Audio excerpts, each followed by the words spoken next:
Ni mzuri tueleze, kwa sababu ile mpango ilikuwa pale ni ya kuua mimi. Kwa sababu ile kijana moja alikuja na ile chuma, alikuwa ananitafuta, akagonga kijana moja ambaye alinizuilia, na hiyo chuma ingenigonga singetoka hapo. Na tumekuja kujua ilikuwa ni mpango ya serikali, watafute vijana wa Kikuyu, wawatume waue Rigathi Gachagua, alafu wawashike wapeleke kotini, waseme ni Mkikuyu ameua nani. Ni njia tu ya kutupiganisha. Hapo walikuwa wamepanga mikutano yote, nikienda wanatafuta vijana wa Kikuyu wale hawana kazi, wanapewa pesa, wanakuja wanafuruga mkutano, alafu vijana wetu wanapigana na hawa, alafu sasa rais na watu yake wanacheka pale, wanasema hii ni wa Kikuyu wanafanya nini?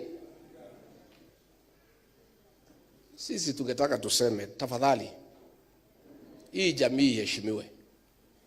Sisi tulikupatia kura ukakuwa rais. Hata kama hutaki kutufanyia kazi, hata kama hutaki kutusaidia, wacha kupiganisha watu wetu. Wachana na sisi tukae vile tuko. Na mimi nataka kuomba vijana wetu, tafadhali msitumike kupiga ndugu yako. Msitumike kupiga dada yako. Mimi najua hamuna kazi, ni kweli, lakini msipewe pesa kwenda kutoa fujo. Na hii maneno yote tunaelewa ile naendelea ni ya kupiganisha hii jamii. Wamepiganisha viongozi, sasa walikuwa wanataka kupiganisha vijana. Kwa hivyo tujihadhari, tusitumiwe vibaya.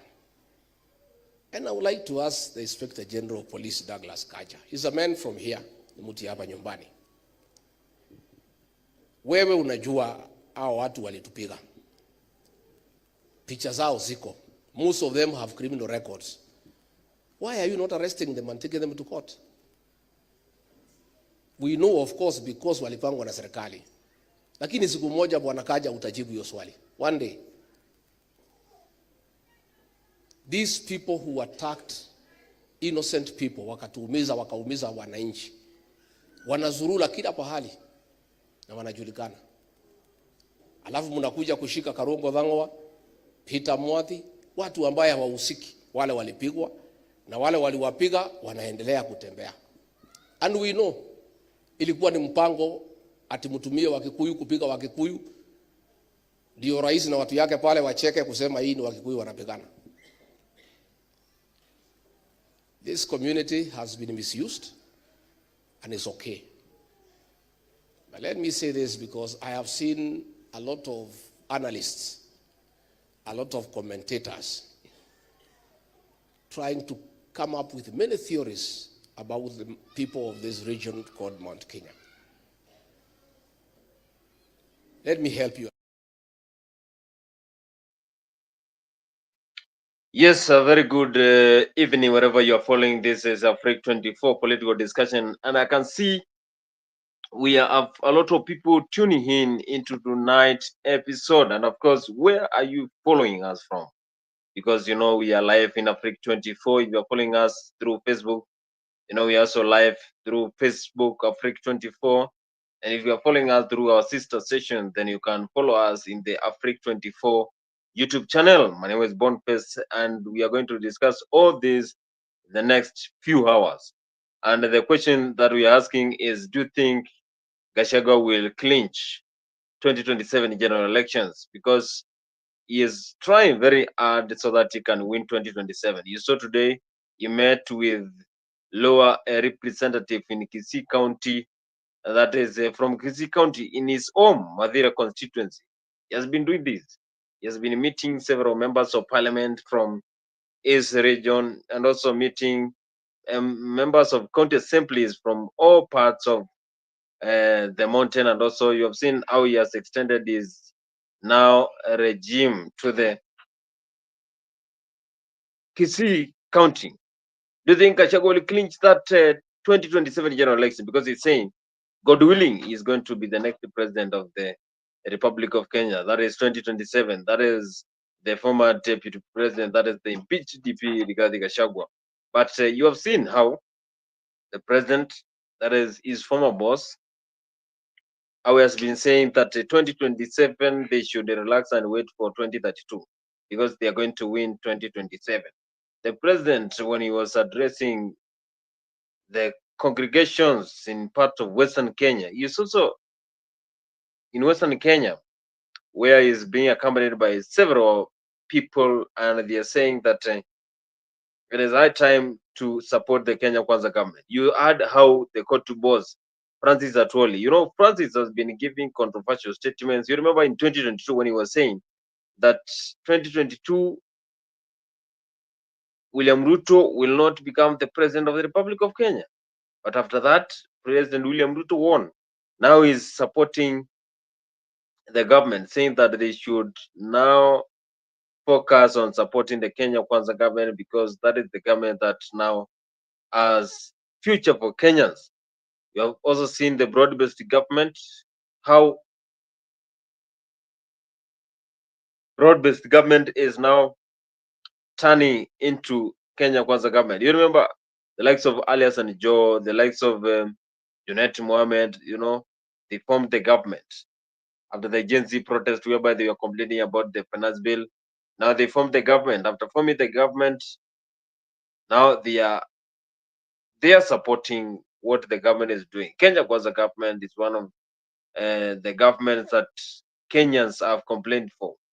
The Kenyans have not trust for the Kenya Kwanza government, but you hear some of the leaders are supporting. But also the president, when he's addressing some of the press, he's saying that he has the future, he has the right ambition for the Kenya.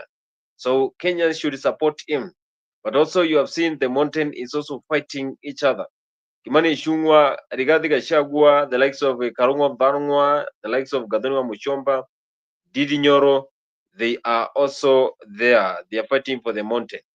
Mount Kenya Kingpin is still being questioned. And who is going to be the next Mount Kenya Kingpin? Who is going to be the next Mount Kenya Kingpin?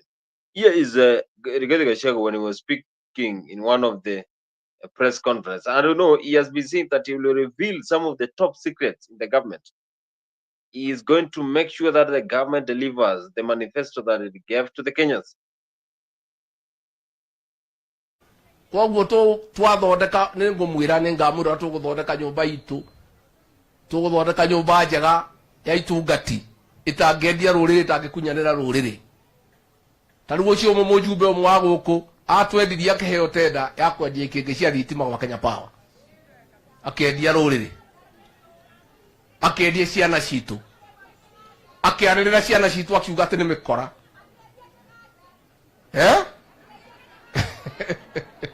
Koguo nĩ mwĩre atĩrĩrĩ, mũtino ũrĩa mũnene twĩnaguo ta nyũmba ya Gĩkũyũ na Mũmbi nĩ atĩ twathurire kunda ngũtũme cia William Ruto. Tũkũnia andũ a kwendia rũrĩrĩ nda yao, na hau nĩho andũ aitũ ona tũgĩcenjagia atongoria aya angĩ, hau nĩho ndamũthaitha mũkandeithia twĩkĩre kabirũ mũndũ tũmũchunguze wega. Nyina nũ nĩ wa Ngiru ndikano wachwa,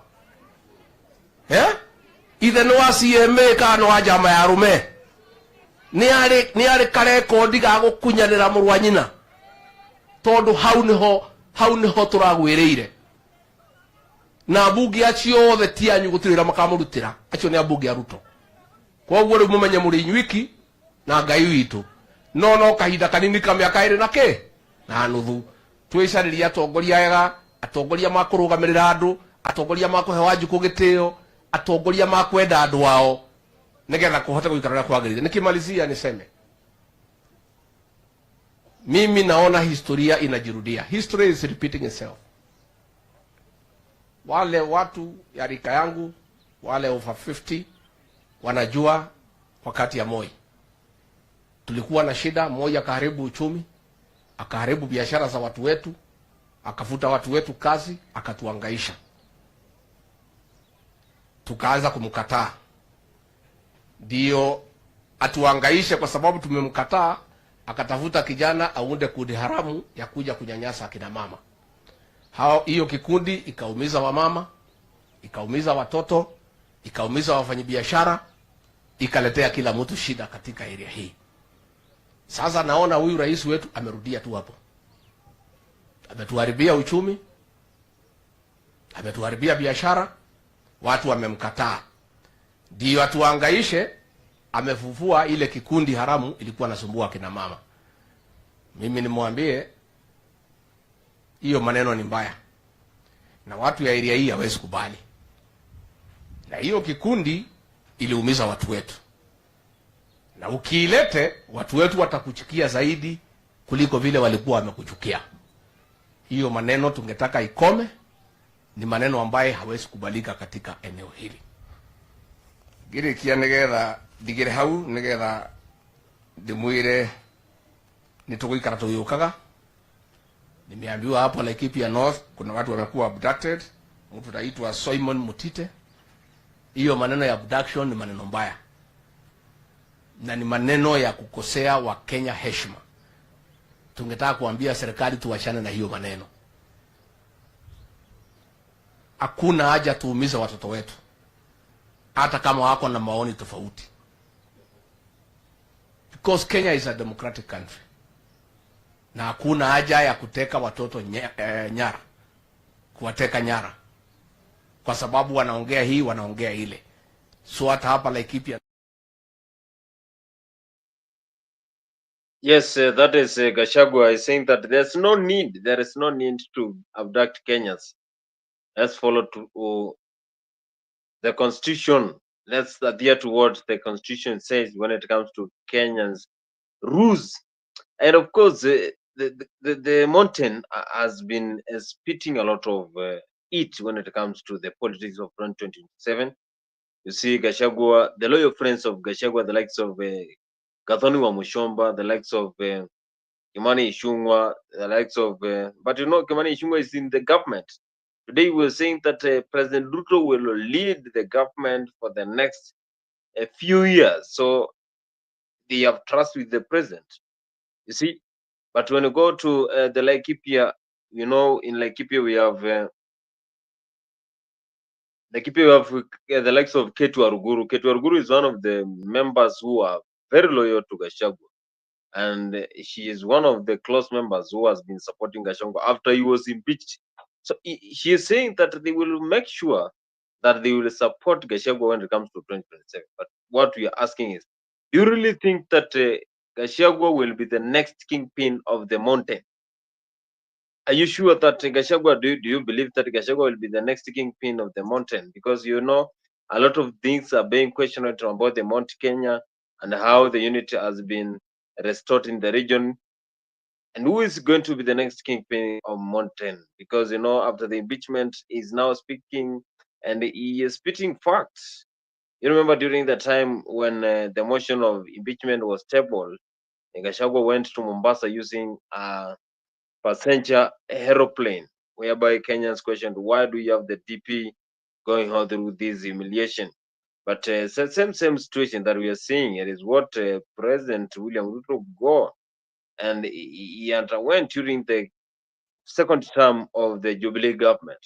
So he is still the one that Kenyans witnessed during the 2018, 2019, 2020, when there was a conflict between the fourth and also the president now, William Ruto.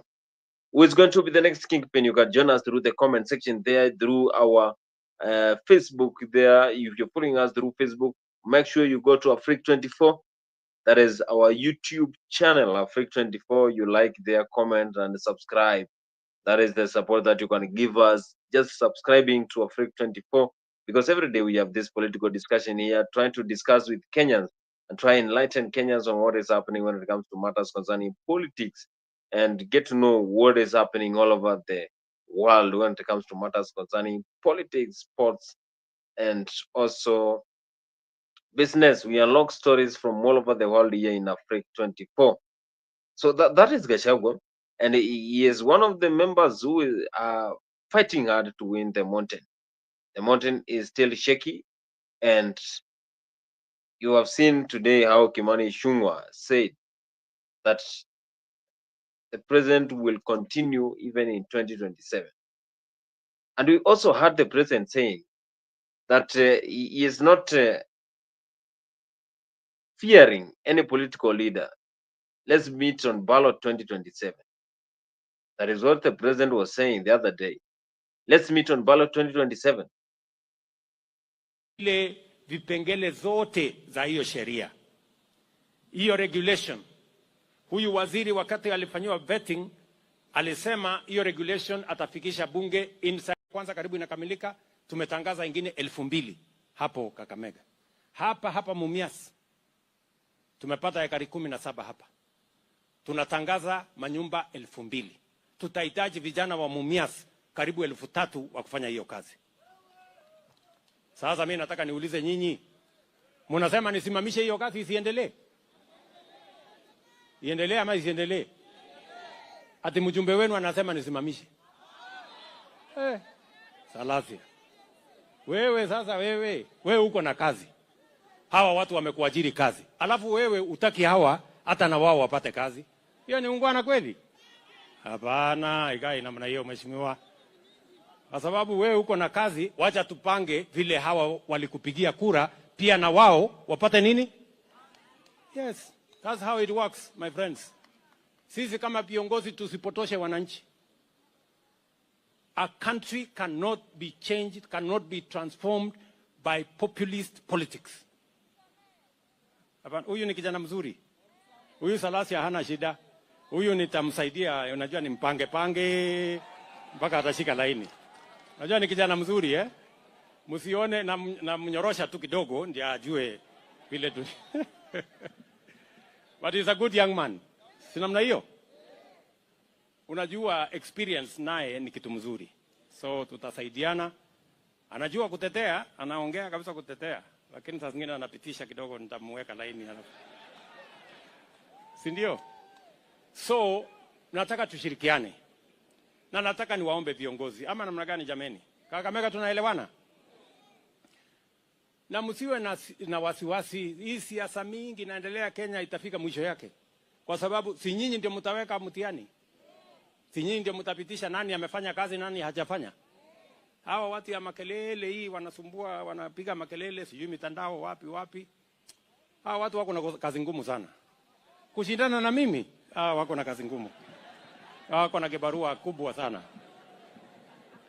Na bado mimi napanga tu kazi. Siku yenye tunaangaliana ati siasa kwa maneno.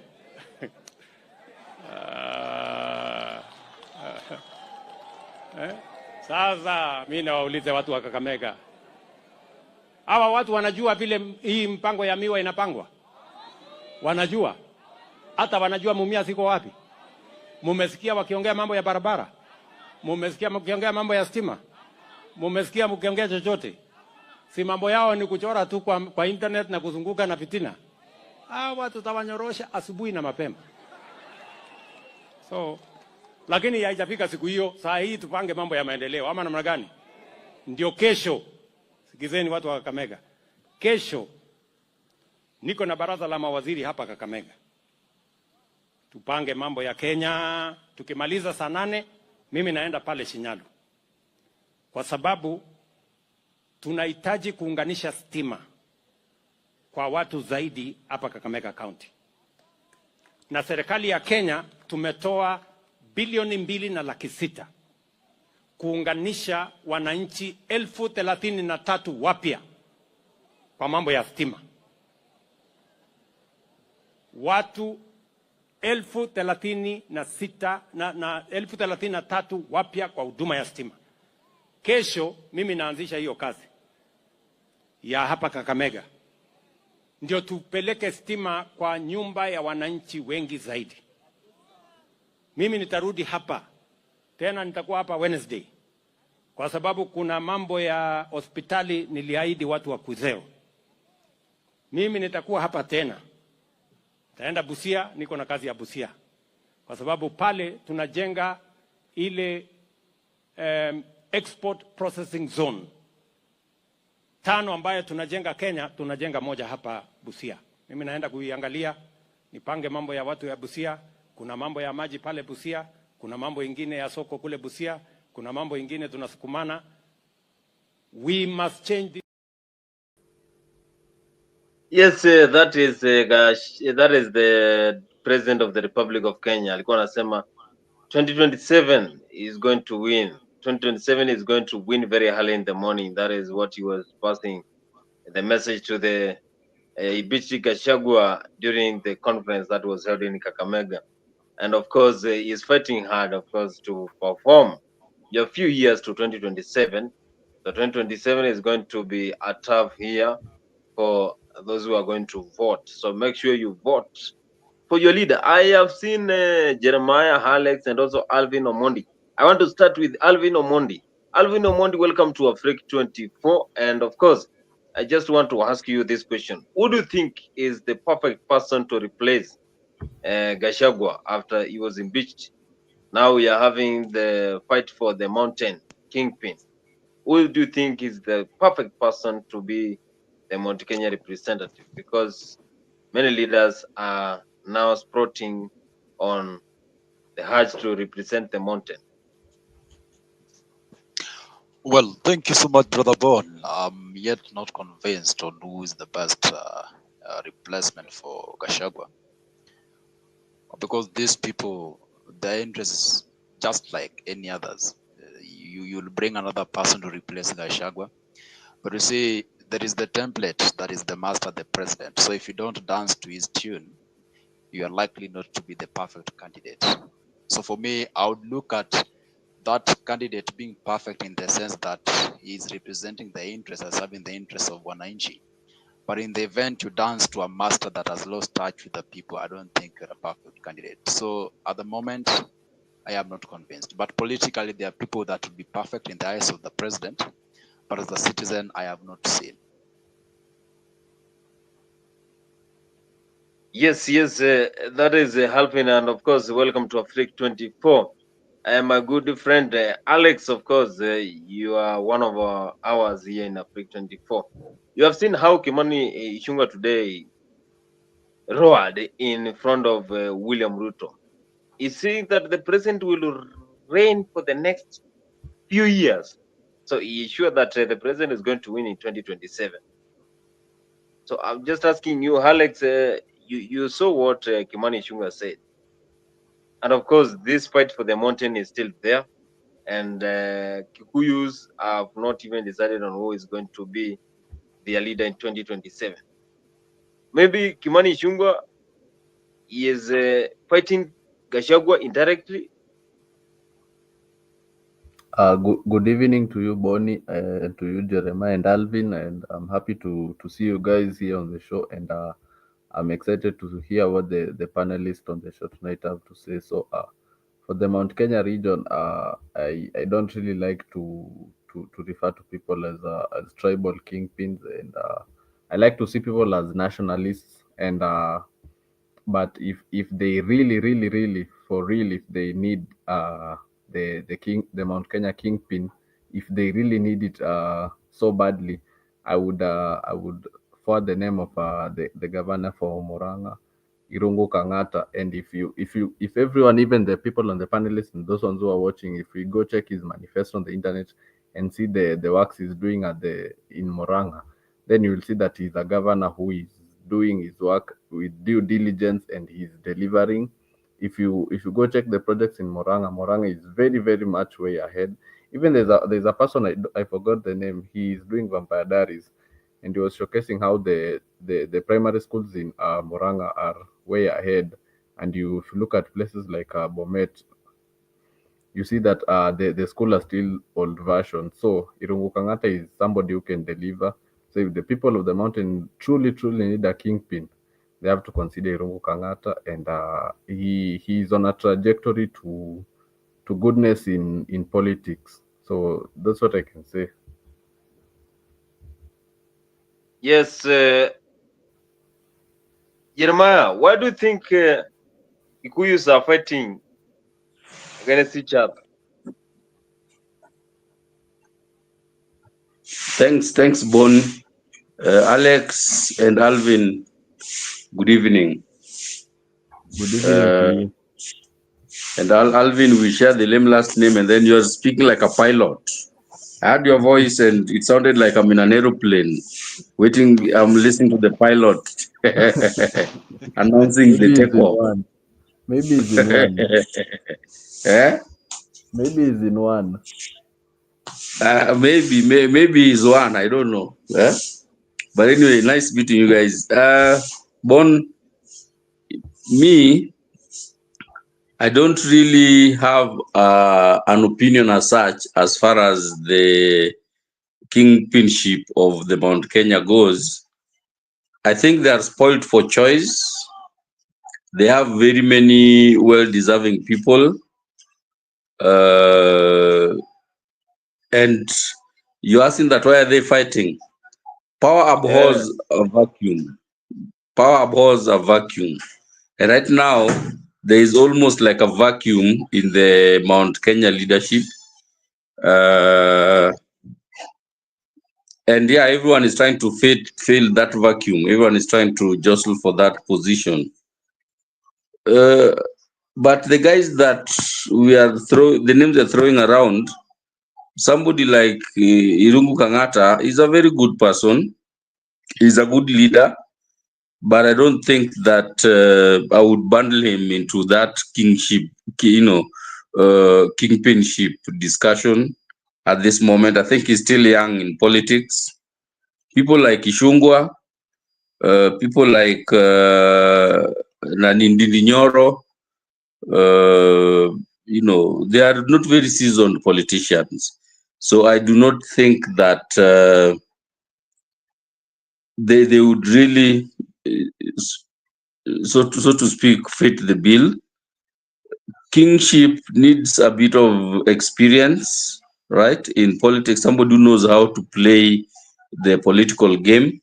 And if I was to maybe just put my 2 cents, I would say they need to look for somebody slightly more mature in politics. Kenyan politics is very complex, and you could be very good as a leader, but for some reason you just don't succeed in leading a constituency, like like a whole tribe or something.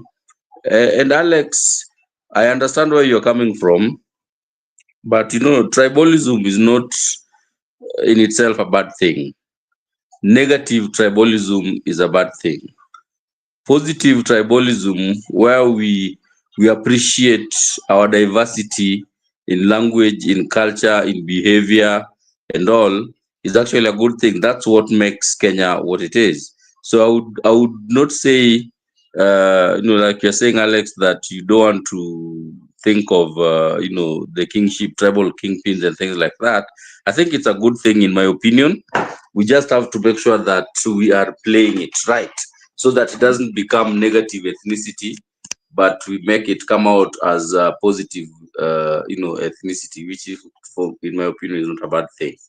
So for now, Mimi, Murima leadership, I leave it open.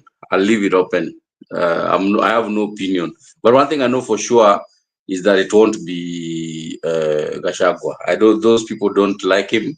The powers behind the politics, the transcenturies, the Muranga, mafia, all of those guys, the money people, they would not want him. He's not good for business. So I don't think they will even allow him to get into that space when push come to shove.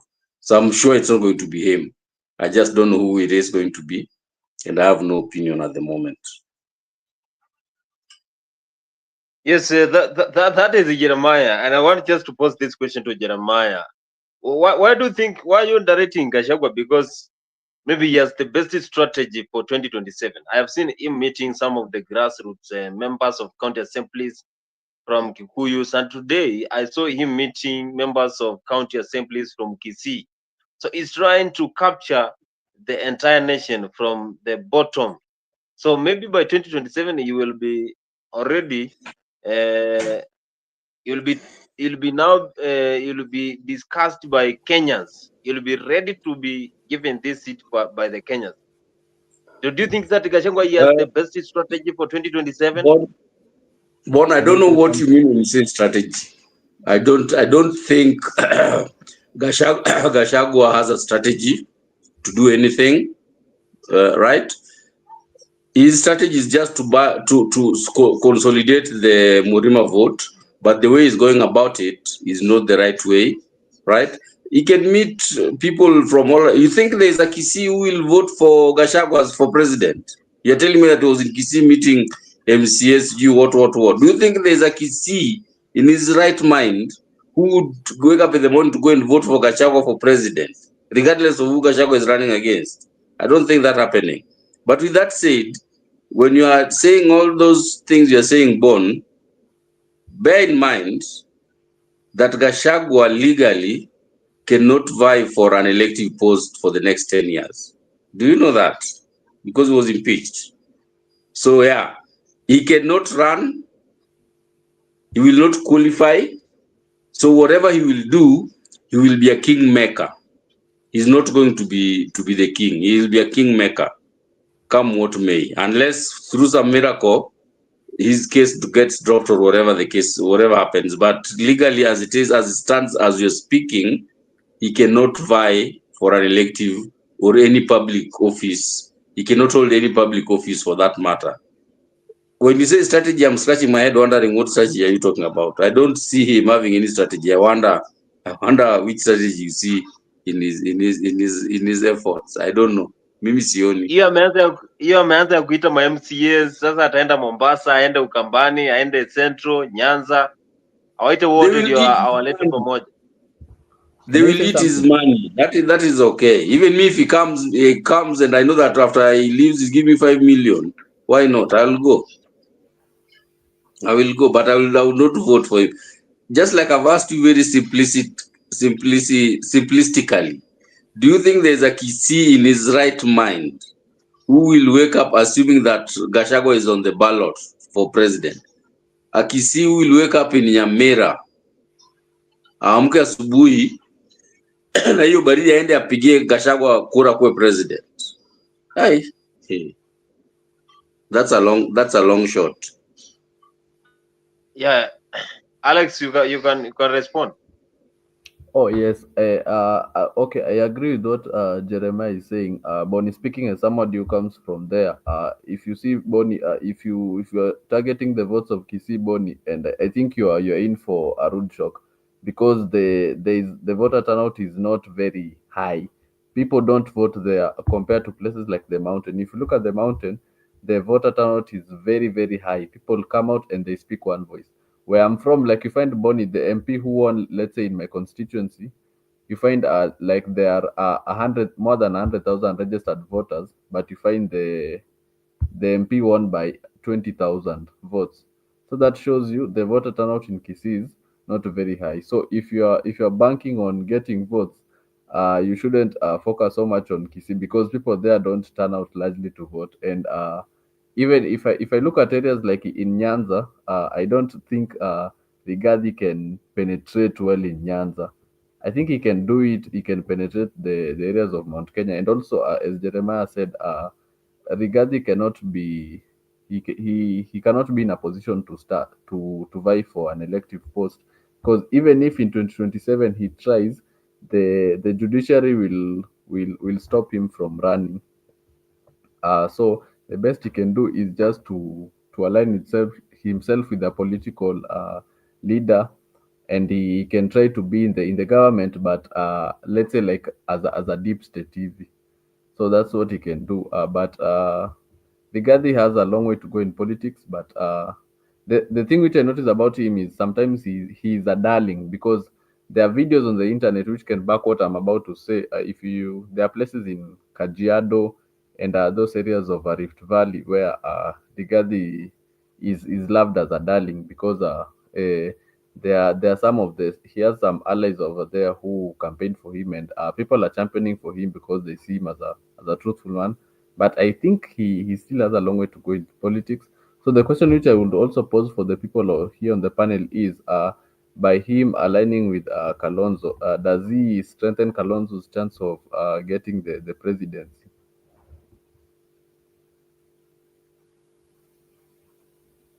Yes, Gachagua marriage with Kalonzo, those are some of the rumors that they want to join together in 2027.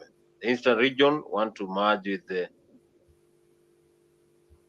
Central and the Mount Kenya region. And that is one of the statements that was said by one of the leaders and of course the loyal followers of Gachagua, when they had one of the meetings in Makueni last year, and that is Gathoni Wamuchomba. I want us to listen to what, but by the way, she said that there is no harm if the Kikuyu region will merge with the Eastern region, because the Eastern region has been misused, it has been used and dumped. So it is that time now they come together, the Kikuyus and the Kamba region, to clinch, for example, presidential seats in 2027. So before I ask Jeremiah for the response, I want us to let's listen to what Gathoni said the last. Huko tumesema hatutaki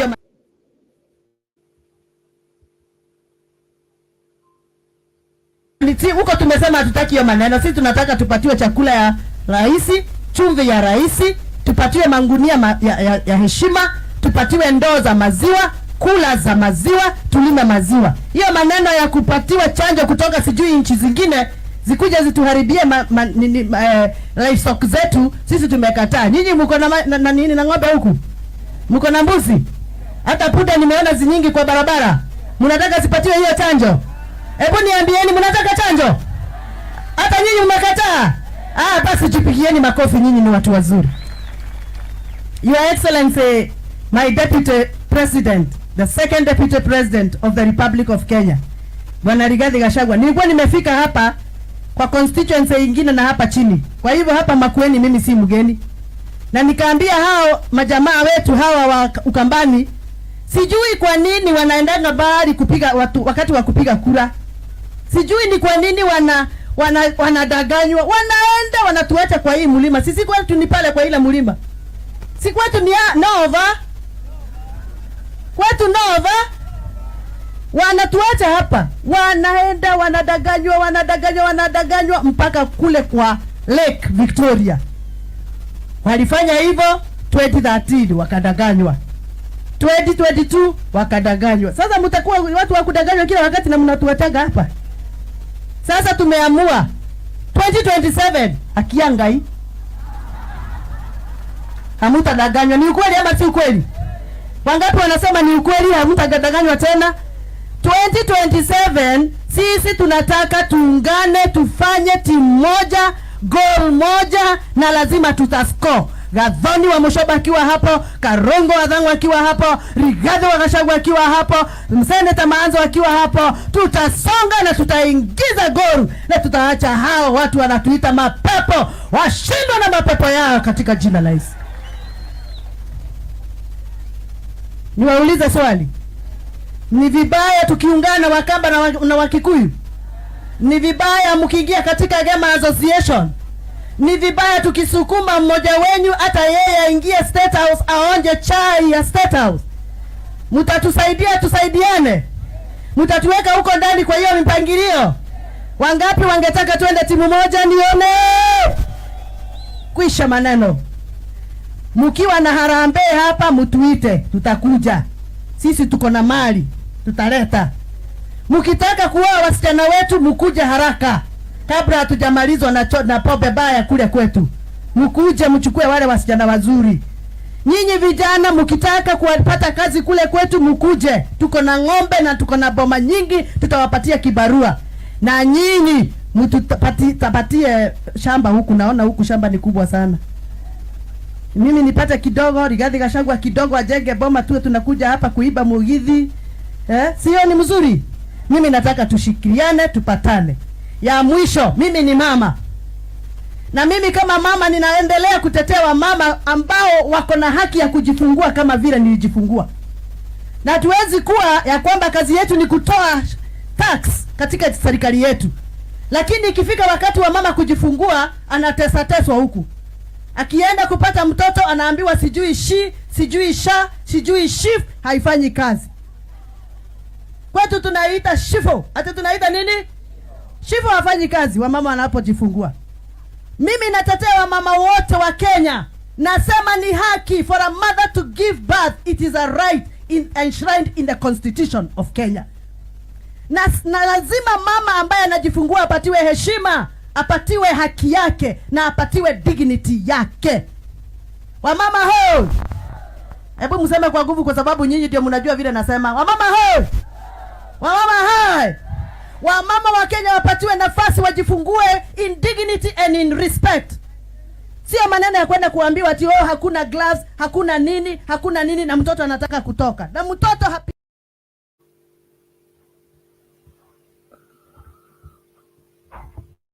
Yes, that is Gathoni Mushomba. You know, she was saying that they will get into Kambani and they will mingle with the Kamba community so that they can win 2027 general elections. That is what she was saying when she was in Ukambani. So I want just to ask you, Jeremiah. Jeremiah, I know you have listened to what she said. What do you have to say about Gathoni Mushomba? Just two questions. First question: how many votes does Ukambani hold? I'm assuming all of them vote for one person. How many votes do you get from Ukambani? Wapatie tu yote, wapatie tu hiyo kura yote ya Ukambani yote, patia hiyo grouping ya Gachagua. Yeah? Statistically, I have no exact data for Ukambani. Two, I don't know how much sway Gathoni Mushomba has in shaping political discourse in the mountain. She might be very comfortable with Gachagua now, but when the time comes, because like I told you, Gachagua will not be on the ballot. He will pop someone. When the time comes that now the ballot, the ballot papers are going to be printed and who is going to be there, who is not going to be there. And Gathoni sees that Gachagua is not going to be there. What do you think she's going to do to save her own political life? That is the second question. The third, you see, political, rallies like that where they were speaking, you can really say anything and everything you want under the sun. But in practicality, in practice, why do you think Kambas would follow Kalonzo to run with, if Kalonzo is running hypothetically with Gachagua? That's a losing combination there from the get-go. Why do you think Kambas would want to follow a losing team? There are very many heavyweight Kamba politicians who, if Kalonzo makes the mistake of going with Gachagua, they will not follow. Kina Mudama, right? Kina the boss. Those are the people who shape opinions in Kamba politics, and those are not people who are comfortable with Gachagua. So for me, in my own simple analysis, sahi kuongea, they can say that, but when now people start drawing coalitions that would work, I think Kalonzo will be very quick to drop Gachagua as a hot potato. I don't see any value that Gachagua will bring for him, considering that Gachagua will not be there's no possibility of Gachagua being on any ballot for anything. So if he goes with Gachagua, Gachagua is going to push somebody else down his throat. He will align with Gachagua, then Gachagua tells him, lakini sasa unajua Kalonzo, unaona sasa mimi legally mimi siwezi simama, sasa mimi nataka ufanye aje, wewe chukua ukajama ndo muingie na yeye. So hiyo ni kama wewe uende ukatea msichana akwambie, lakini unajua jamaa, unajua iko hivi, mimi kuna vile hatuize na wewe, lakini chukua kaka msichana kingine ndo mwende na yeye na ni yeye ndo unemkata. I don't see Kalonzo making that mistake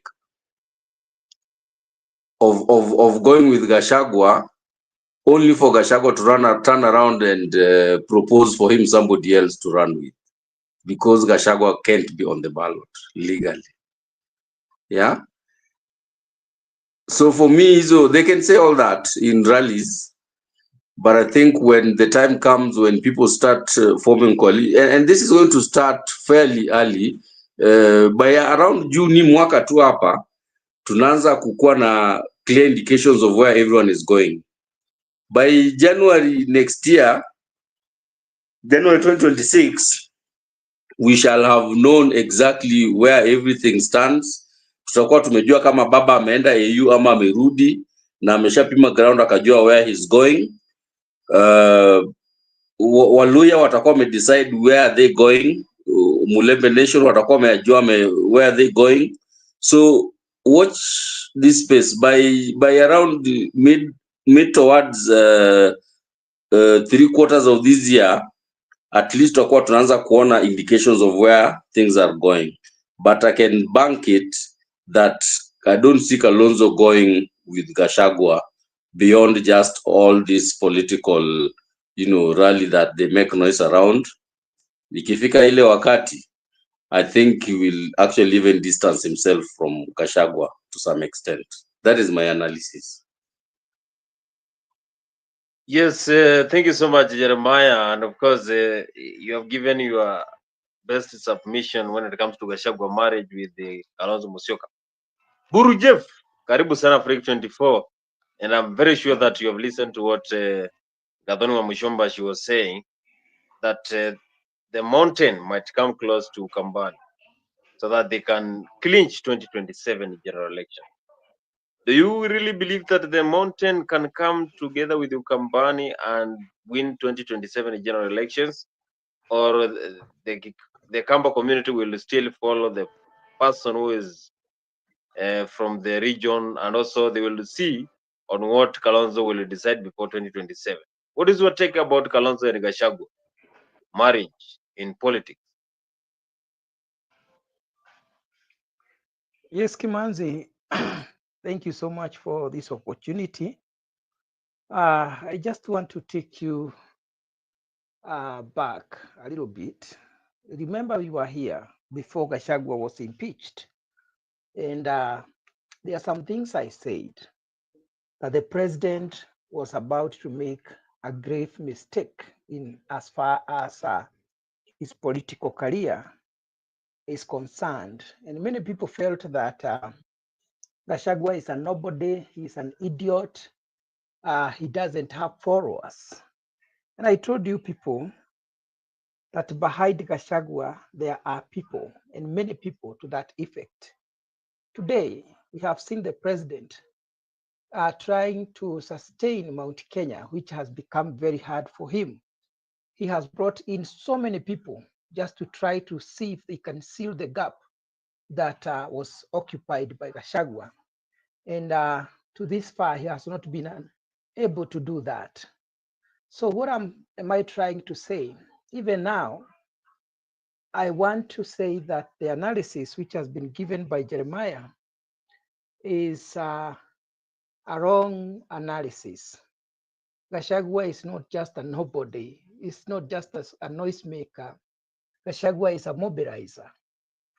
Gachagua is a courageous politician and very strategic. It was because of him that the president got almost 90% of the Mount Kenya votes, even if the other side was being supported by the president, Uhuru Kenyatta.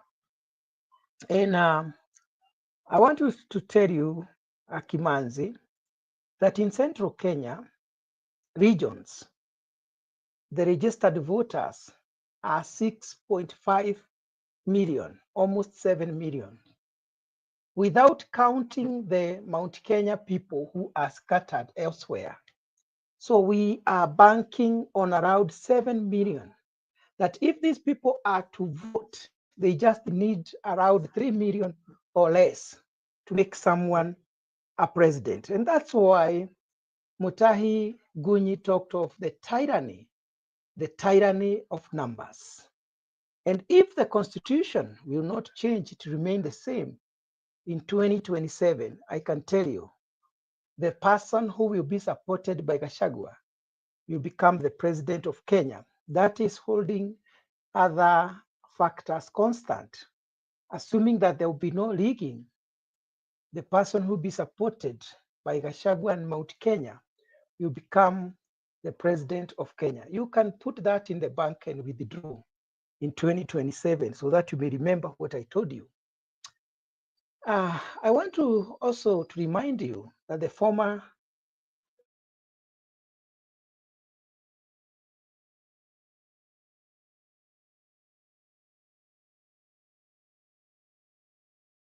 Buru disappeared, but he was giving us one of best submission when it comes to Gachagua. But we hope that network will be back. I have seen network problems still, but the show must continue. He was telling us more about Gachagua. Jeremiah, you listened to what Buru said before he just disappeared? Buru is here. Buru is here. Let him finish. Sorry. Buru, Sorry, finish. My internet was somehow interrupted. So I was saying, remember William Ruto was also trying to woo the former president Uhuru Kenyatta to be in his camp. But basing on the statements that the president has been making of late, it clearly indicates that he has also refused to board. So in Mount Kenya, I can tell you without fear of contradiction that William Ruto has lost the ground. And the moment the people of Mount Kenya reject you, I can tell you for sure they don't go back. So William Ruto should bank on other regions to be re-elected in 2027, but not Mount Kenya. I have been on the ground, I've been listening to people, and I interact with so many people myself every day on a daily basis. And I can tell you, William Ruto was badly mistaken by dropping Gachagua. And I know by now he knows that he made a mistake. I want to say this, that it is true, according to the Constitution, the moment you have been impeached, you are supposed to wait at least for 10 years before you can contest. But remember, we have the Constitution. Even Gachagua becoming sick during the proceedings in Parliament, I think it was also technical because they'll go to court in due time, and they'll try to show that there was unfairness in the impeachment of the former Deputy President Gachagua. They will cite that he was not given chance to defend himself.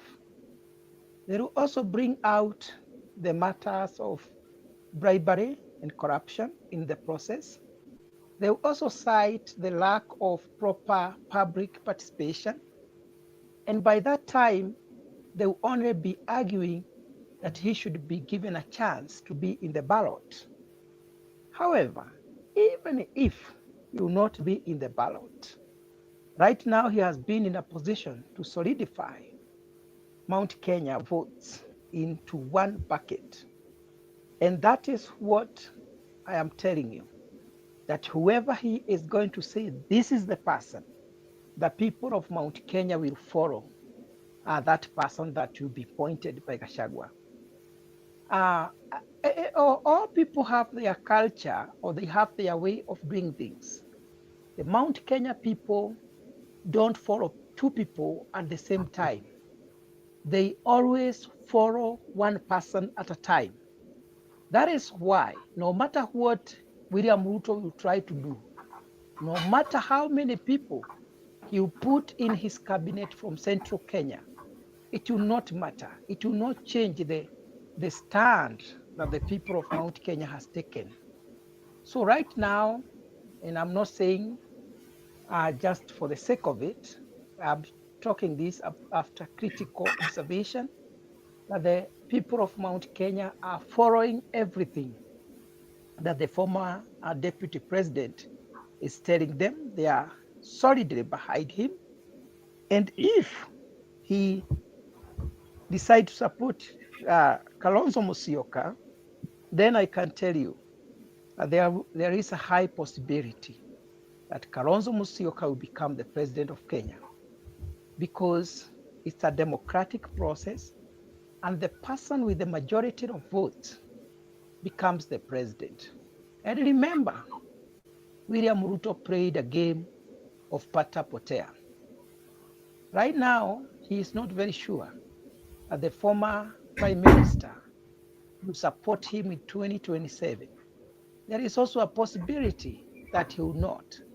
And also, you have seen so many people like Sifuna, like Babu Owino from that region.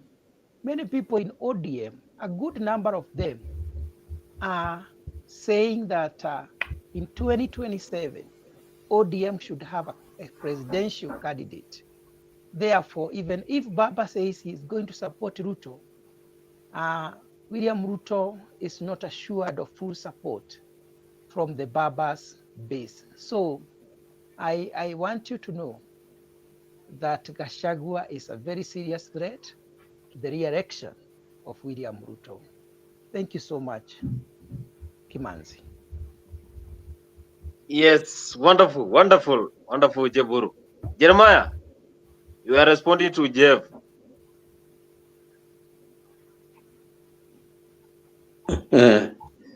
I like Jeff's submission, but I differ with it totally.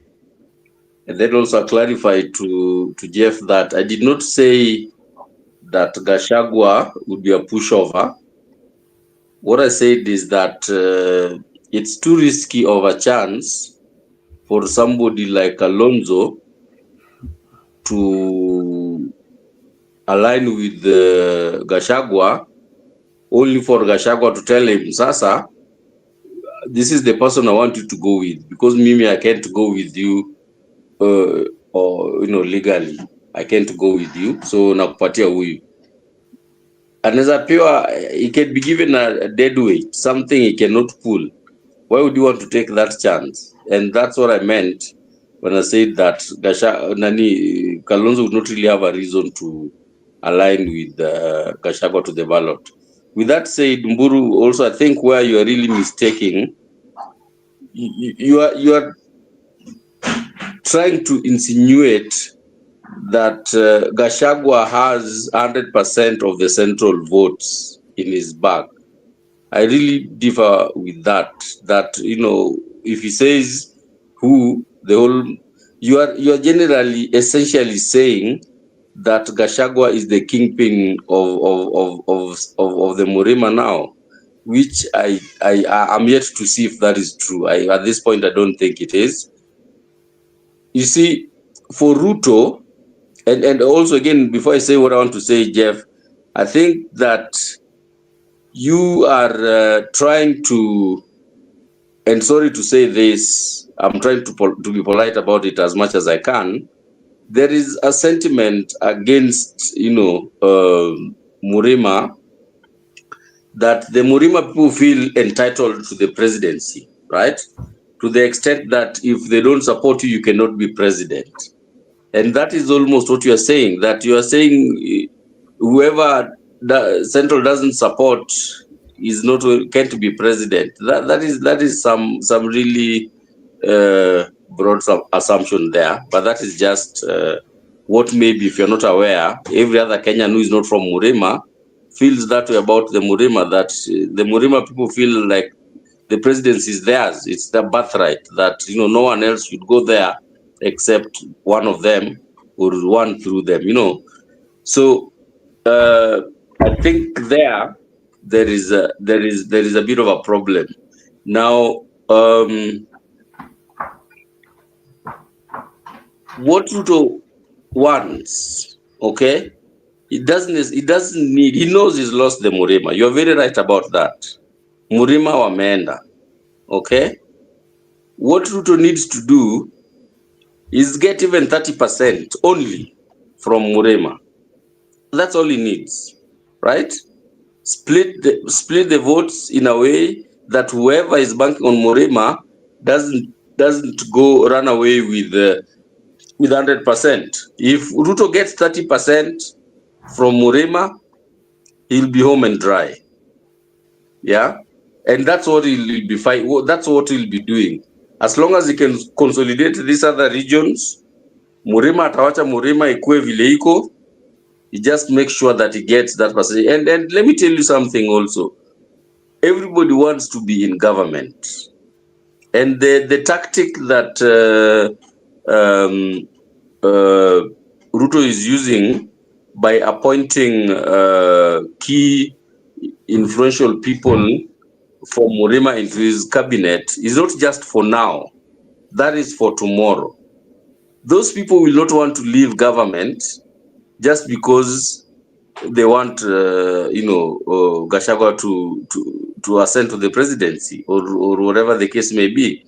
Those Murima people who are in government, they'll want to stay in government again post 2027, and their best chance of staying there is going with the incumbent presidency.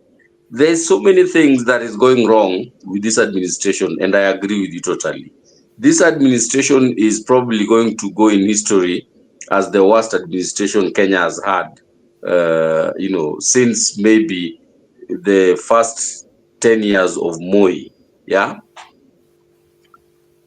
But with that said, I think that it's not going to be easy for somebody to beat Ruto fair and square in the upcoming elections in 2027. And I say this with all confidence. Even if Baba came today and ran again, I don't see how he's going to beat Ruto. I'm not saying it's not possible. It's possible. But it is something that would really take a lot. And I don't see the political configurations now that would allow Ruto to lose very easily. The numbers that Ruto is playing at, whether Murima has 7 million votes or, like you're saying, 7 million plus. And of course, like I said, Ruto doesn't need all the 7 million. He just needs 30% maximum of that, yeah?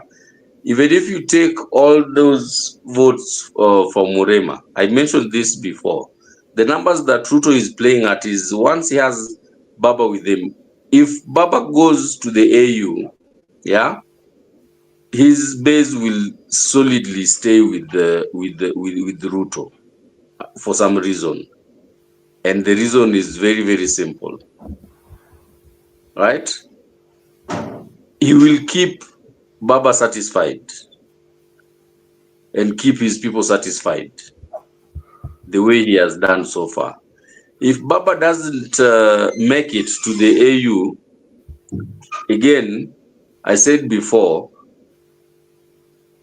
any presidency, their biggest threat to their leadership is an idle Raila, right?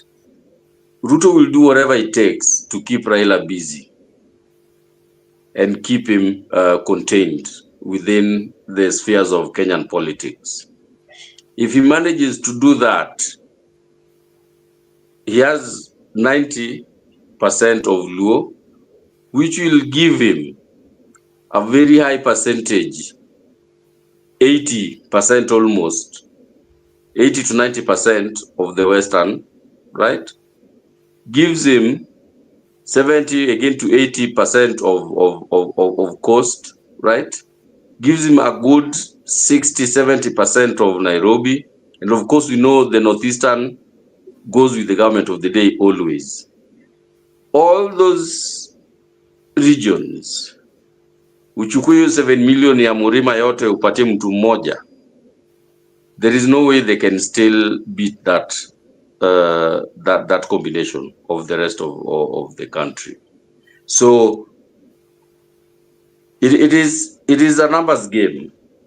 Ruto knows what he's playing at with these numbers, and I can tell you that I don't think outside of the Murima, Gachagua would be palatable to anyone else. I don't know. I know that in Luo Nyanza, where I have very good, pulse on the politics, is not palatable completely, and that includes even the Kisii Nyanza. And I really tend to believe that's the same situation in Western Kenya, right? So Gachagua, whatever he does, he can consolidate Murima, but I'm not very certain that the numbers in Murima is enough to overcome the rest of the numbers, like I've indicated. So I don't see a pathway for Gachagua winning. You're saying that the courts will listen to the case. That we know how the judiciary works, and you see all these things that they've started saying about Koome being impeached and all. Those might just turn out to be true, and even if she wasn't, playing with the courts to the benefit of the government will always be the safe bet for any judiciary leadership. Not to say that the executive will control them, but anytime there's a serious decision to be made, the judiciary will always be a little lenient on the side of the government. So hii kesi ya Gachagua inaweza enda tu endlessly forever, or it might go until too late in the day that he can't get on the ballot. Anything can happen, but I know that if the government doesn't want him to be on the ballot, which I know the government doesn't, he won't be on the ballot. So hatuwezi sema ati ataenda waseme sympathy and all. I don't see that happening. That's my submission. Yes. Alex, you have something to respond? Yes, Bonnie. Alex, Guru, you have. Bonnie, can you hear me? Yeah. So yes, kwanza habari yako Jeff, happy to see you. So before I give my remarks, I would like to ask Jeff a question. If you ask me, Jeff, I see Martha as a very, very good leader from the mountain. I see Martha as a nationalist. I see Martha as a person who can uphold the constitution if given the leadership. So why shouldn't Martha be the Mount Kenya kingpin?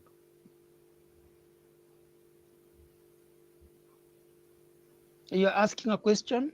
Yes, to you, before I give my remarks. Your analysis about her leadership is good. She's an iron lady. She's a very strong leader. She has the qualities of a good leader. But remember, political leadership is all about how many people can follow you. How good are you at mobilizing people so that they can support you? Apart from that, I want to remind you that there was a time Mother Karua was very, very popular in central Kenya. But she made a miscalculation after the post-election violence. She thought that because people were solidly behind her, that people cannot dump her. As I said, Mount Kenya people don't follow two people at the same time. So when she differed with the former president, Mwai Kibaki, that was a miscalculation that she made, and she has never gone back to her former glory in politics. The same mistake that William Ruto did after differing with Rigathi Gachagua, whom people saw as their leader in Mount Kenya, and actually he was.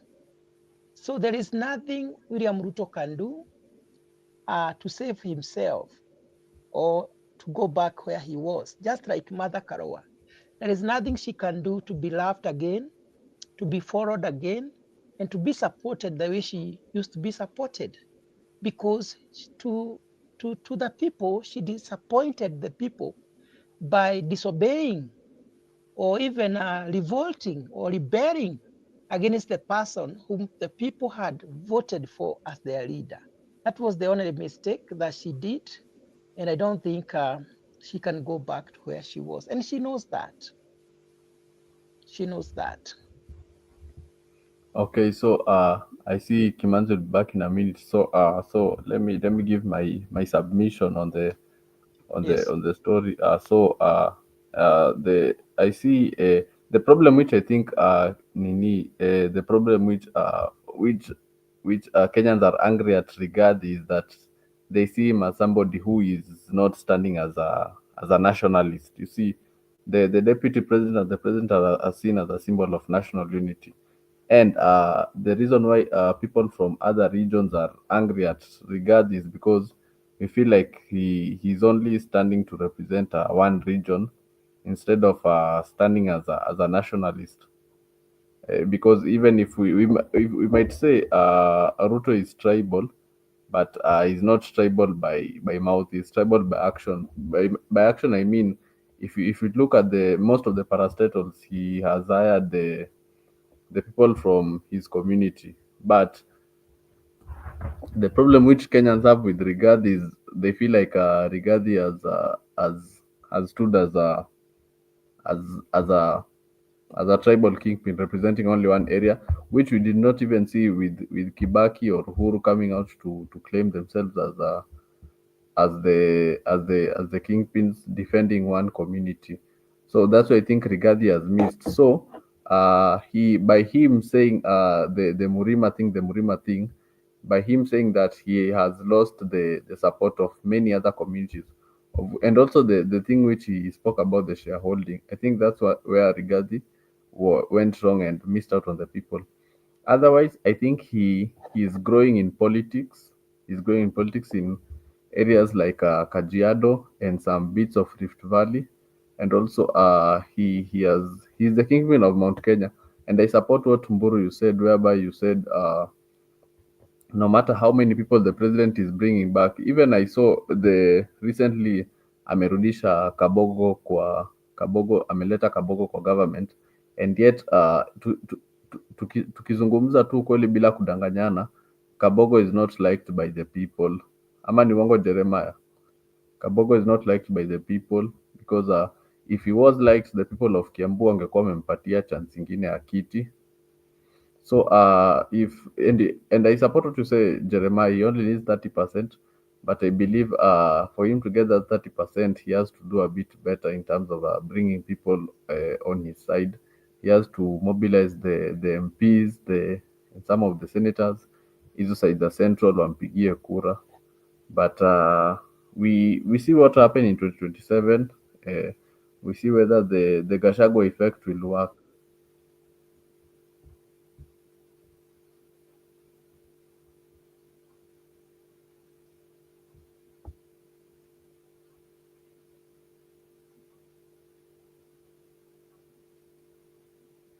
Back to you, Bonnie.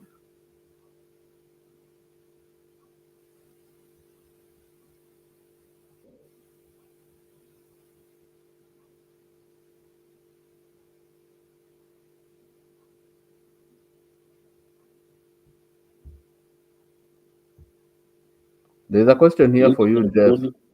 Looks like Boni amelala. Internet imefreeze kidogo, but there's a question.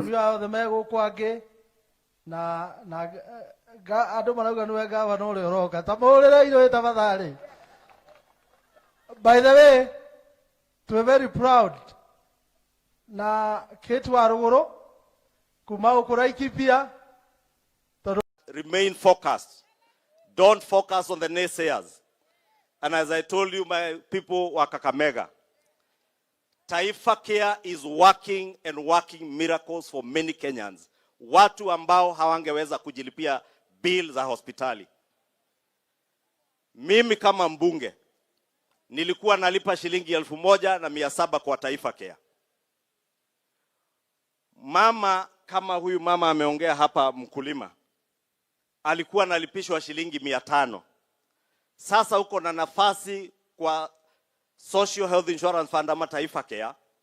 Mimi sababu mshahara yangu iko juu zaidi, nikatwe shilingi 27,500, 27,500, close to 20 times ile pesa nilikuwa nakatwa miaka miwili ilikuwa napita.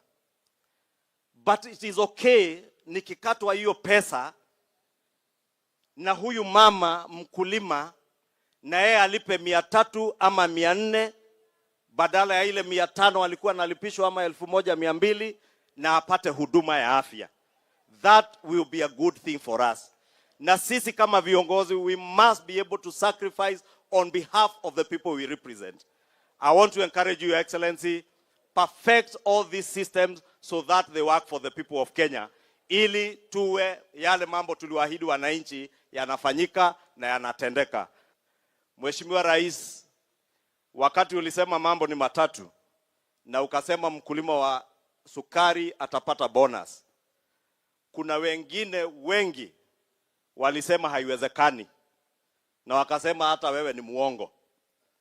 Sasa nataka niwaulize, bonus ndio hii imefika ama haijafika? Imefika, haijafika? Hiyo ndio tunaambiwa uongo. Mheshimiwa Rais, kama uongo ni kudanganya watu na unafanya, wewe sema na ufanye vile umefanyia watu wa Mumias na all the sugarcane farmers in Kenya. Pia Mheshimiwa Rais, ulituambia utadhibiti uchumi. And at a time when our country was on the blink of defaulting on debt, when the dollar was trading at 162 shillings, you told us you will first stabilize our economy, and you have done so, Your Excellency. But I must thank all these farmers. Vile waziri wetu wa kilimo ametuambia, Mheshimiwa Mutahi Kagwe, ni sababu ya juhudi za wakulima mukaweza kuzalisha sukari ya kutosha. Eti mwaka uliopita hatukuimport sukari kutumia shilingi kununua dollars, ili bei ya dola ikarudi chini. Sasa mkisikia dola Nairobi bei iko chini, sio kazi ya watu wengine, ni nyinyi wakulima ambao mnazalisha chakula. And we are not able to import food now. We are not importing sugar. We are producing enough sugar, enough even to export, kuuza nje, nchi za nje. Na Mheshimiwa Rais, nikushukuru sababu wakati ulituambia we focus on production and subsidies ya production ya fertilizer, ya seeds, mazao yake ndio tunaona leo. Nataka nikuambie Mheshimiwa Rais, usiwe na wasiwasi. Wewe sema na utende vile tunakujua. Wale wa kelele tuwaachie kelele. Kweli si kweli? Na Mheshimiwa Rais, mengi atasemwa.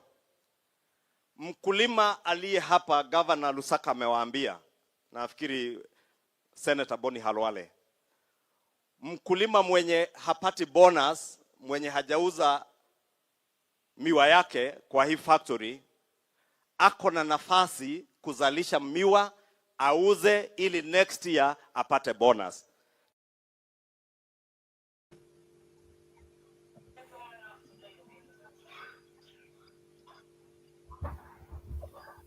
Okay, so I don't know whether there's an issue with the internet for Bonnie.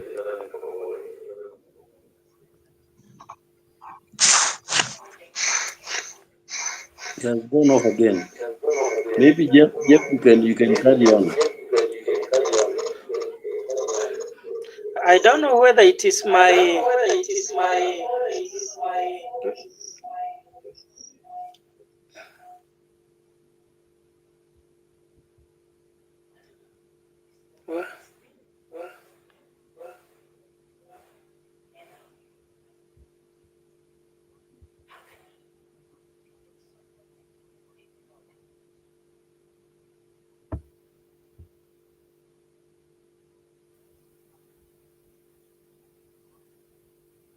Bonnie, is your internet okay?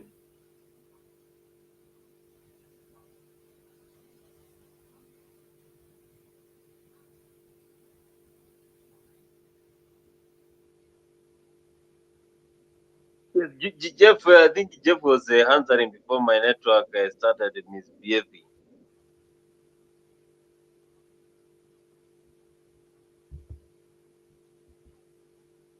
Jeff, are you there? Jeff, are you there?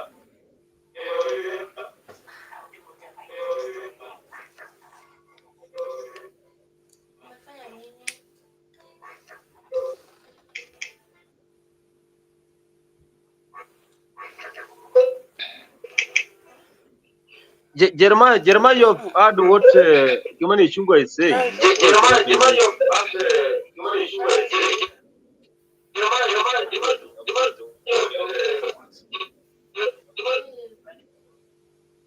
Jeremiah, you have heard what Kimani Ichung'Wah was saying before my network misbehaved. That is one of the members of Mount Kenya region who has really supported the Kenya Kwanza government, and of course,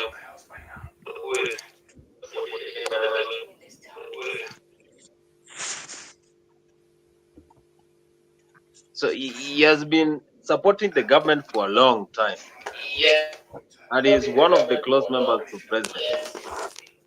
What do you think that?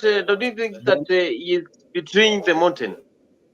Because from the conversation I've been following is that they're saying he betrayed the Mount Kenya region. Kimani Ichung'Wah, he has been called as the betrayer. That is why I played that video. I said the other day, when you asked the same question about somebody being a betrayer, because in politics there's nothing like a betrayer, but there is, self-preservation and serving self-interest. He's doing what he's doing. He has not betrayed anyone. Hakuandikana na mtu contract that he will only go where Gachagua goes. He hasn't broken any binding agreement. Maybe there could be some oath, I don't know. But I in politics, I don't believe the term betrayer applies by any measure. But with that said, whatever is doing, what they are saying is wrong by far. Okay?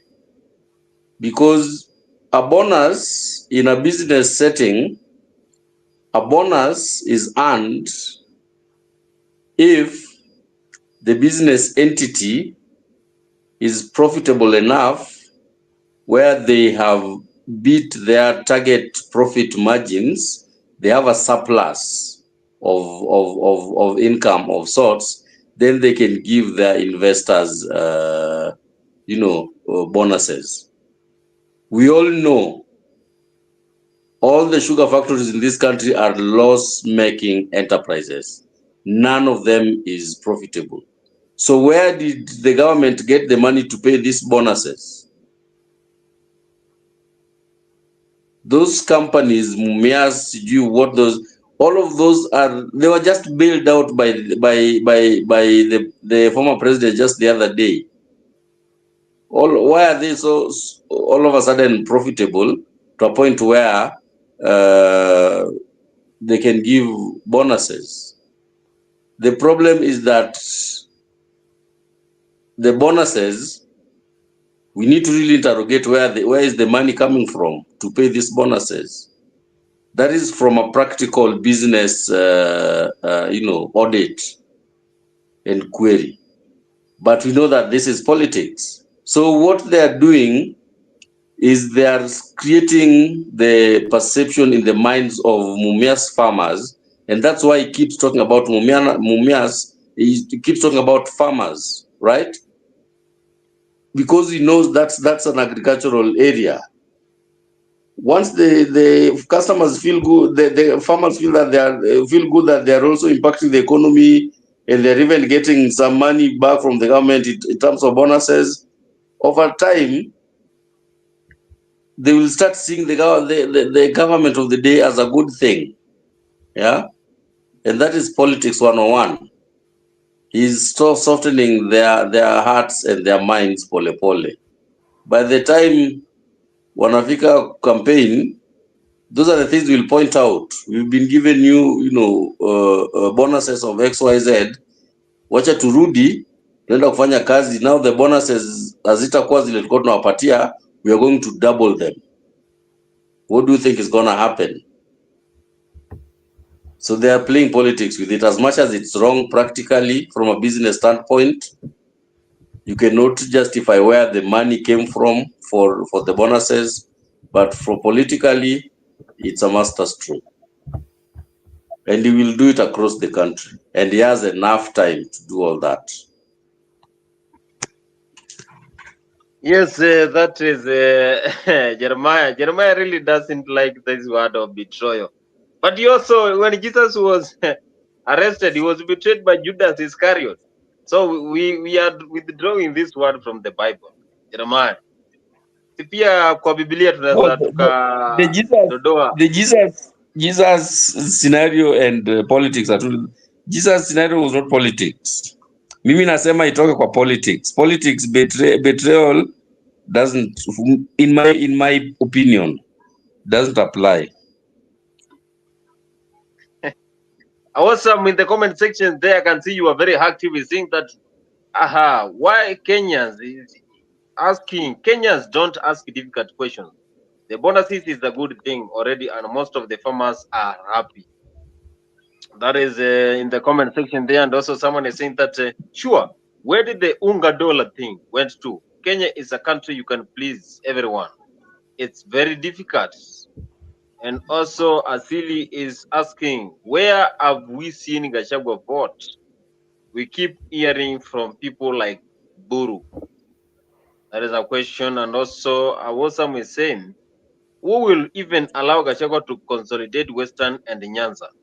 It will be very difficult. Gachagua will be tear gassed.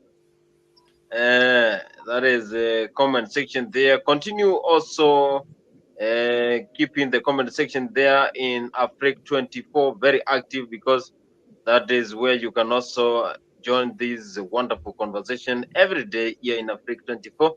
If you are following us here for the first time, remember to subscribe to Africa 24 YouTube channel, and every day we have the political discussion whereby we give you this platform to talk to other Kenyans directly and share your ideas and views.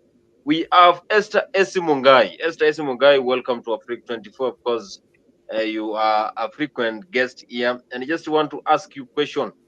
Do you think that Kimani Ichung'Wah has betrayed the mountain? Kimani, just a minute. I just borrowed another phone because the other one was misbehaving. So I'm the one in that account.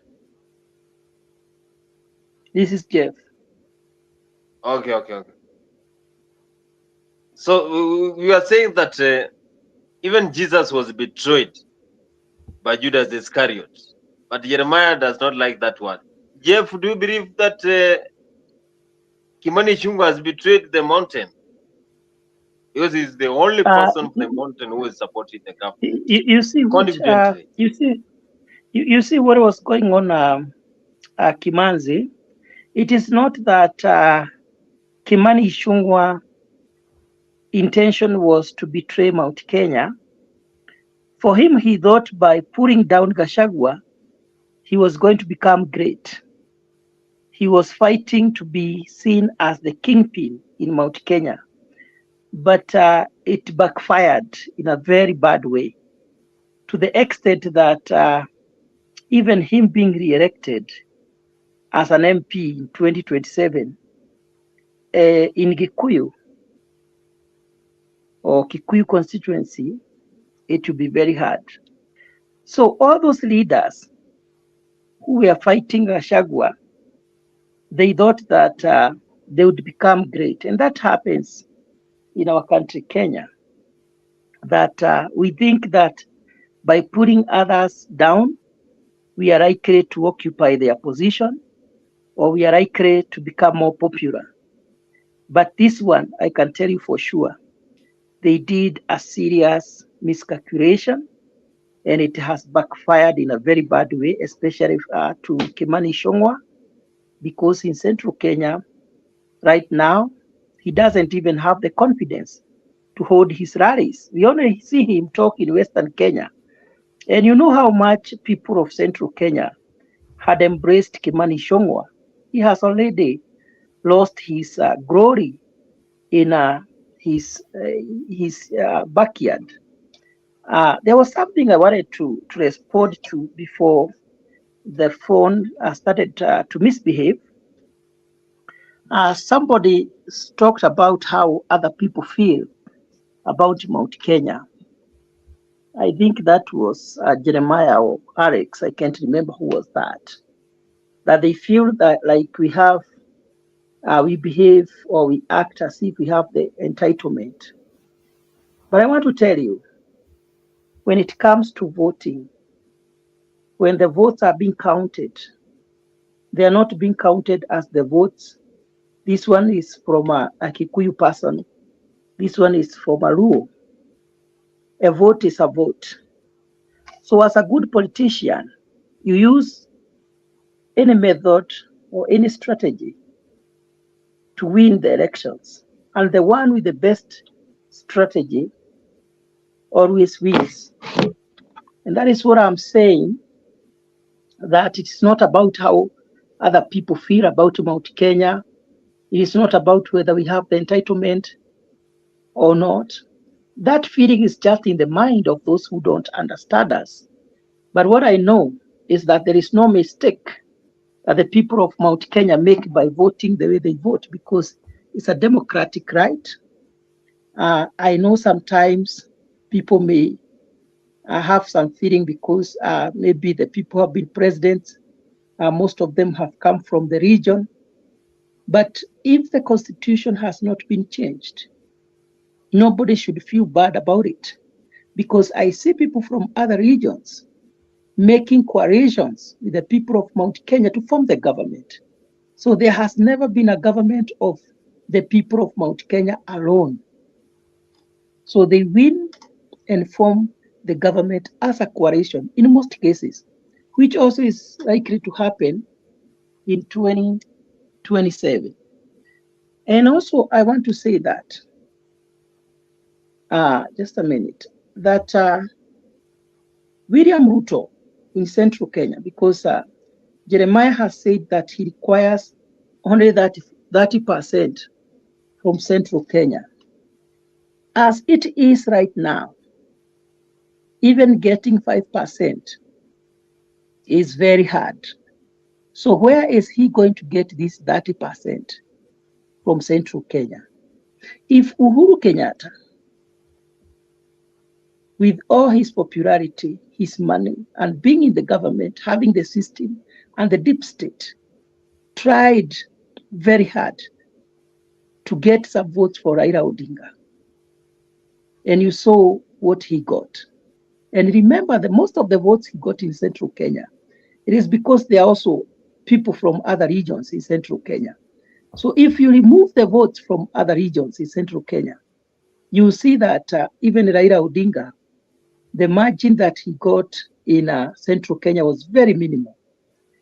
So without Uhuru Kenyatta, without Gachagua, I'm just wondering where William Ruto is going to get the 30%.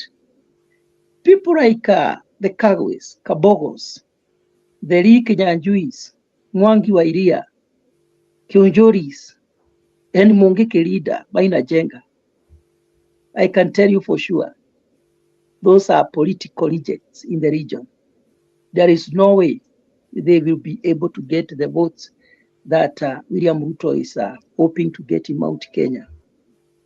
And I have told you before that we had people who were embraced more than Gachagua in Central Kenya. But one slight mistake, they became political rejects. Think of someone like the Nobel Prize winner, Wangari Maathai. She was loved. People supported her. But the moment she disagreed with the former president, Mwai Kibaki, she was never re-elected again. The same case with Mother Karua. The same case, Mwangi Kejori was almost coming back by supporting Ruto when everybody else in the region was supporting Ruto. But he has also made the same mistake. There was a time Mwangi Kejori was very popular. He has never gone back to his rightful position because of differing or not having a stand to support the person that the people perceive as their kingpin or as their leader. So I just want to tell you, for you to understand Mount Kenya, you must know how they do things and how they vote. And I can tell you, as someone who has been there and following the politics, Ruto cannot get more than 10% in central Kenya. And we're going to be here in this show. And I will tell you in 2027. Remember, I was here even before the 2022 elections. There are things I spoke, and I never got ashamed. I told the people are saying that Raila Odinga was going to get half of the votes in Mount Kenya. I said it's a big lie. The crowd was saying different. And the reflection was shown after the elections. You have said that, I think it was Jeremiah or Alex, sorry, my phone was misbehaving, that William Ruto, there is no way he can fail to win the 2027 elections, bearing in fact that he is the incumbent. And I want to ask you, what is he having special than what Uhuru Kenyatta was having in Raila Odinga? Remember, Uhuru Kenyatta had even the international support. Uhuru Kenyatta is one of the richest people, not just in Kenya or Africa, but in the world. Uhuru Kenyatta had everything just like William Ruto. But through the power of the people, the person he was supporting was defeated. It is going to be the same. If William Ruto will not have enough votes, I know he will try many strategies, but the will of the people will prevail. So people have been saying that Gachagua has no people. Gachagua does not have followers. I was here in this show when I said that William Ruto was badly mistaken. Today I have heard that even you who are saying he had no people are beginning to accept that this is a mobilizer, that he has many people behind him. And even William Ruto knows that he made a miscalculation. That is why he has brought so many people from central Kenya, thinking that there is something he can do to remain with the support that he was having. Right now we have over maybe 8 or more cabinet secretaries from the region, but people don't feel them. People don't care what they say. People don't care whether they are cabinet secretaries or not, because of the humiliation that the president showed to the former deputy president. So therefore, and also remember, even the international community has started to stop supporting William Ruto because of the abductions, the killings, and also because of being ranked the second most corrupt leader in the whole world, not in Africa. This is someone who has lost favor. The favor is gone.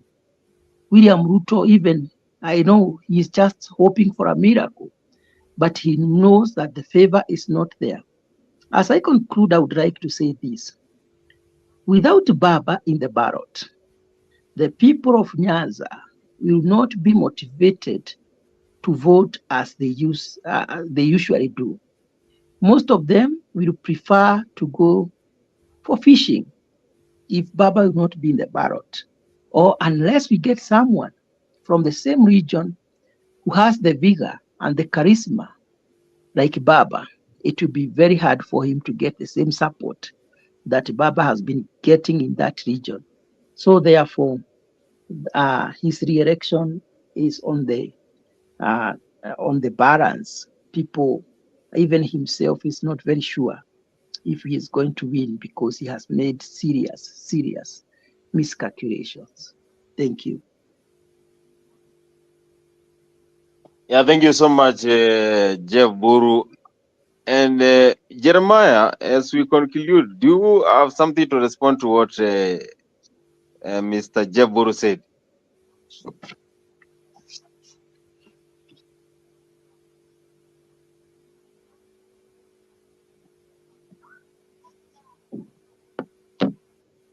Yes, Jeremiah.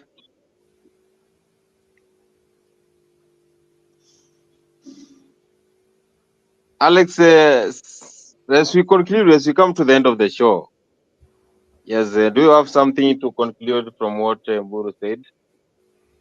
Bonnie, I don't want to say much. I'm happy to see Mburu on the show. I hope to see you more often. Thank you for the wonderful submission. Also, thank you to Jeremiah Omondi, who is not there. And I hope we can break down more topics apart from the politics. We can break down the healthcare, we can break down the education, the entertainment. There are so many things. So I'm hoping to see you guys more often. And probably we can grow the show. If people are watching from Mutembei, kindly consider subscribing to Afrik. We build the community, and God bless the panelists and Bonnie. Thank you.